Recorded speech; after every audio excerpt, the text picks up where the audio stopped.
Today is quite the interesting day because Mercedes-Benz has dropped off their biggest diesel they make, and it's nice and red. I definitely got a lot of attention driving this thing, and I want to share it with you. I didn't necessarily take it on a road trip. I had planned to, but I got a little bit under the weather, and I wasn't ready to drive 3 hours each direction. So this is just a quick overview, sort of like Doug DeMuro, but not too technical or redundant or whatever like Moto Man. So this is basically my best shot at a parked vehicle. So let's do this. Here it is. This is the Mercedes-Benz Sprinter van. This is actually a 3/4 ton with 4-wheel drive. You can see it's got a huge gap here between the wheel and the fender, and this is the size difference compared to a normal Toyota minivan. So it's a cool van. It's got some interesting touches. It has the xenon headlights with headlight washers, and obviously it has a step here so you can get up and work under the hood if you want. Actually has a 20,000 mile service interval, so it's not like you have to do that at all. Maybe just check the oil level.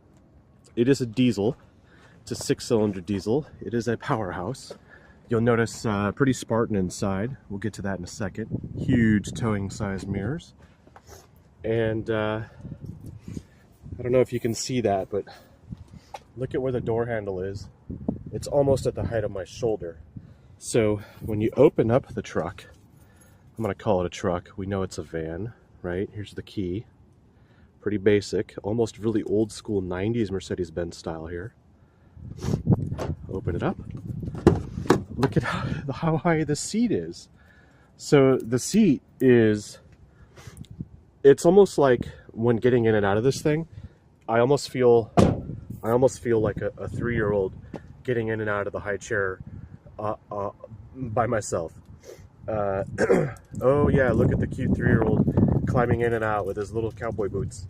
That's what I feel like getting in and out of this thing. But let me go around and show you some other stuff. Obviously this has a glass window. Vans can be configured any way you want. This one actually has a passenger row and the rest of it is cargo. So this is an example of what you can do, but it's not the way it gets to your door. So let me show you a few things. Let me unlock the back. Obviously, it is roomy back here. And some people buy these things, like my dad, and they kit them out to go travel in. So this is the standard roof height, but you can get an extended roof height. And you can actually get a dually set up in the 1 ton. This is actually 3/4 ton, so it's a single rear axle, and it has protective liners. It's got a real nice paint job on the inside, actually. Nice candy red. I don't know what the specific red is, but we'll get to that in a second. Of course, both doors open up, right? The beauty of these things, and I'll prove it to you, is that you're going to open the door like this. It has a door stop, but they can open up all the way around. And to do that, you just pull on this handle. So I'm holding a camera here, right? And I'm able to just open it like this with one hand. And then this becomes the handle to hold the door and control it from swinging too wide. But it will clear the car next to me. And then it has a magnet to hold the door open in case there's any wind. So it's a nice setup. Some vans don't really come with that convenient one-hand operation. Let me move on to the inside, because this is the best part, in my opinion. We have a trailer hitch, and we'll talk about pricing. I don't want to take up too much of your time, obviously. All right. Behold. How do you get in this thing while you're holding a camera? So it does have parking sensors and light sensors, rain sensors, blind spot sensors. It has all the sensors you're going to want, and it's a $2,600 option. So of course you want to do that. That's a safety aspect that I think really comes into play when you're on a long road trip. Of course, you can get all sorts of power configurations, and this is just the factory power configuration. And you can go down and up the options list all you want, but basically The big option here is the electric sliding step and the 4x4 package. Now, this is a press vehicle. It's not mine. It doesn't have very many miles on it, and it was offered to me to help me with my move, and unfortunately, I didn't do it because I got sick. If you can't tell, I don't feel so good. But here's the cool part. I'm in a van, right? So I don't have to use this door. It's kind of like an airplane, right? Like the pilot never gets out of the cockpit. The pilot walks in the back, right? And then what the pilot does, obviously it'd be great if I can have autonomous van driving. The pilot can then open the door like this and get out, sort of like Steve-O Knievo and his TBM 850. When you do that, that rail comes out. I still have my keys with me, so that rail really assists with getting in and out of this, so you don't look like a 3-year-old getting in and out of your high chair. And of course, I do have a key here, and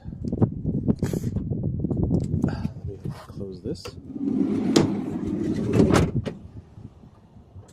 Slides back in. So there you go. It's a very smooth diesel. It's got plenty of power, and as far as daily driving, it keeps up with traffic. Of course, I only drove it unladen, so there was really no weight in there, and the ride quality was decent compared to the 110. This is a smoother ride than that one, but at the same time, I'm sure if you put weight in this, it would smooth out even more. So it's not an air suspension, it's your standard steel setup, but it is one hell of a beast. So there you go. Thank you for watching.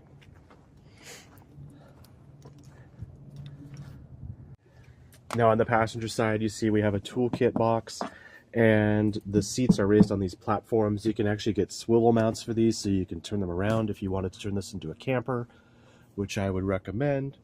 The seats are all manual, but you can get all sorts of kind of seats set up. And this is a little storage pocket, access to more stuff. So there's an inverter you can put in there, a bunch of stuff. Here is your first aid kit, which is very handy. It's hard to do with one hand, but we'll see what we got. Hopefully it doesn't fall apart on me. Does it slide out? Oh yeah. First aid kit. It's just very sturdy, very rugged. Kind of reminds me of those VW Vanagons, where they were kind of, well, they were smaller than this, but they were just really cool. Like there was something in every corner, right? Just like there's stuff everywhere. Like even in the mirrors here, you'll see there are these little dots down below. Those are your backup distance indicators. And then of course there's your blind spot indicator. Obviously here's your little blind spot mirror. It actually has the Becker Garmin GPS unit, which has been okay. And it has 2 cup holders. Actually, it has more cup holders up in the dash. There's just plenty of storage for your actual contractor, but also if you're on a long road trip and you've got friends and family with you, you can still accommodate everything.